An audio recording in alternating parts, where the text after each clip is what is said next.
Justo el día de ayer se dio a conocer en los medios de comunicación nacionales el desvío de recursos que algunas entidades federativas han hecho del dinero que se supone que iba destinado al fortalecimiento de la seguridad.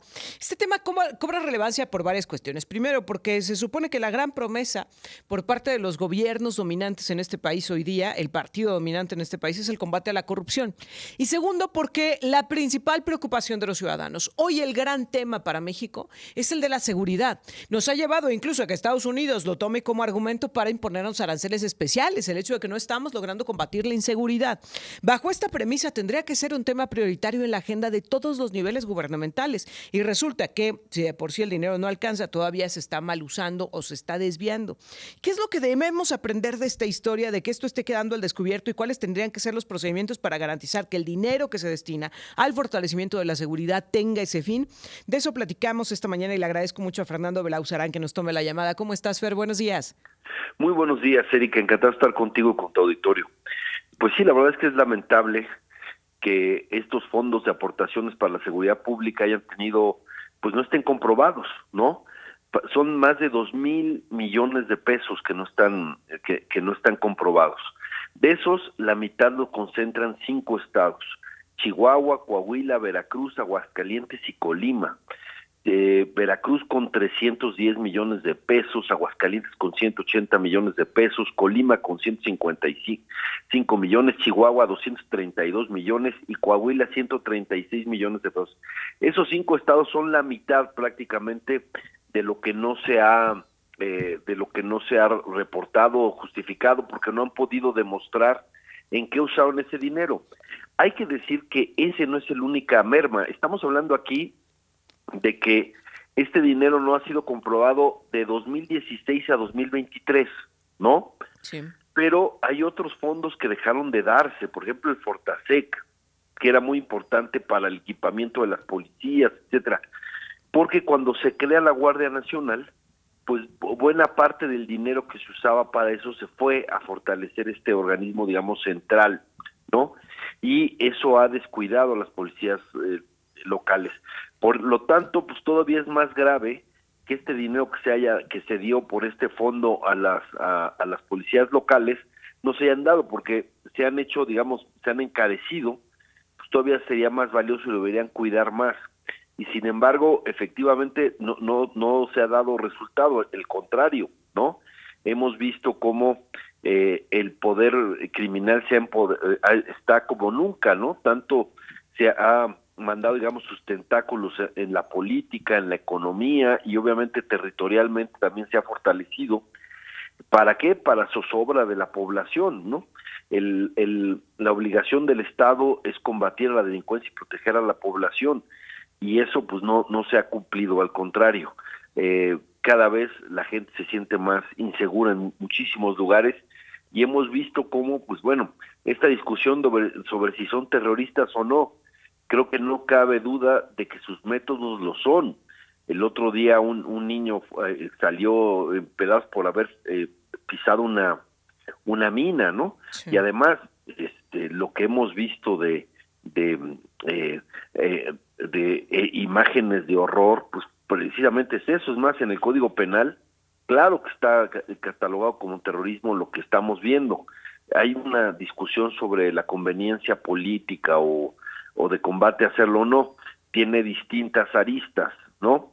Pero si, como parece ser, en Estados Unidos nombran organizaciones terroristas a estos cárteles que han sido señalados, pues bueno, el gobierno mexicano tendrá ahí una ventana para que se investigue también a las armadoras, porque está prohibido que armen o que a las organizaciones terroristas, y no solo eso, también a quienes financien. Vamos a ver qué pasa. Yo veo al gobierno mexicano más asustado que los cárteles sobre esta posibilidad, pero abre una posibilidad para buscar a quienes los financian, etcétera. Pero en este caso, pues sí, es grave que el dinero destinado para fortalecer a las policías locales, a la seguridad local, se haya desviado, no esté demostrado y se haya usado como si hubiera una prioridad mayor que esa, ¿no? Claro. Ahora, algo ha cambiado, Fer. Es decir, ¿realmente podemos pensar que este gobierno que está comprometido con el combate a la corrupción es distinto a los que operaban antes y que realmente hay esta vehemente defensa del combate a la corrupción?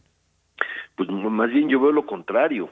En Transparencia Internacional acaban de sacar su catálogo apenas Sí. la semana pasada, y en ese catálogo México tuvo su peor calificación, 120, es el país número 140 de 180 y tuvo 26 puntos de 100 posibles. El que más tuvo fue 90, que es Dinamarca. Ahora sí que nos alejamos más, ¿no? 26, estamos a nivel de Uganda, para que nos demos una idea de Uganda, Camerún, Madagascar y otros más. Estábamos ahí en ese nivel, en el lugar 140 del mundo. Nunca habíamos estado tan bajo, y es que todos los incentivos de la corrupción se crecieron, ¿no? Ahora, a raíz de que se da a conocer esta información, a raíz de que se hace pública, creo que quedan en evidencia dos grandes fallas. Primero, pues obviamente los errores y las fallas en el combate a la inseguridad, que es el asunto de fondo, pero segundo, también este tema de la corrupción en el que nos hemos entrado, Fer. ¿Qué tendría que pasar? Es decir, pensemos estos datos, como tú lo referías, llegan hasta 2023, pensemos que el gobierno federal pues recién se va enterando y pues está la nueva presidenta Claudia Sheinbaum. ¿Cómo tendrían que reaccionar? Desde el Instituto de Fiscalización, desde la instancia de la Presidencia de la República, ¿cuál tendría que ser la reacción para mandar el mensaje correcto? No, bueno, se tiene que proceder. Ya están, lo que tienen son los dictámenes de la Auditoría Superior de la Federación, pues tienen que proceder y tiene que haber responsables y tiene que ver dónde quedó ese dinero. Pero también tiene que haber un replanteamiento de la estrategia, ¿no? Este asunto de estamos atacando las causas. La verdad es que es el pretexto para decir que no están haciendo nada, que no están enfrentando a la delincuencia. La delincuencia se subió hasta las barbas de todo del Estado, ¿no? Tú sabrás lo que sucedió con este nombramiento de la Casa Blanca tan duro, tan fuerte, diciendo el gobierno mexicano tiene una alianza intolerable con los cárteles. Eso nunca había pasado de un gobierno norteamericano dicho con esa crudeza, esa fuerza, ¿no? Entonces, pues imagínate con eso, y en lugar de eso, lo que tenemos aquí en México pues es efectivamente un crimen organizado cada vez más poderoso. Creo que eso también nos tiene débiles en la mesa de negociación con Estados Unidos. Estamos débiles porque no tenemos un Estado de Derecho muy débil, tenemos un país dividido, y están estas colusiones con el crimen, y eso por supuesto que lo está aprovechando el gobierno el gobierno norteamericano, para tener pues prácticamente todo lo que quiera del gobierno mexicano, ¿no? Si tú te fijas, el contraste en cómo ha reaccionado Canadá y cómo ha reaccionado México frente a las amenazas de Trump es absoluto, ¿no? Sin duda. Ahora, Fer, la responsabilidad de los estados y de los municipios, porque, a ver, esto se está quedando al descubierto de lo que hicieron autoridades estatales, pero seguramente si le rascamos nos encontramos también en una situación similar en los municipios. ¿Qué hay de esa responsabilidad que tienen? No, claro, por supuesto que hay una responsabilidad municipal y estatal acá, y tiene que haber una colaboración, una coordinación. El tema es que la gran apuesta que se hizo a partir del 2018 es la Guardia Nacional, que es un cuerpo centralizado. Y entonces hicieron ahí, de hecho financiaron la Guardia Nacional con varios de los recursos que iban para los estados y los municipios en materia de seguridad, para hacer esta Guardia Nacional. El problema es que la Guardia Nacional tiene la orden, o por lo menos lo tenía el sexenio pasado, de no confrontar a los grupos criminales, ¿no? Y por eso también crecieron mucho.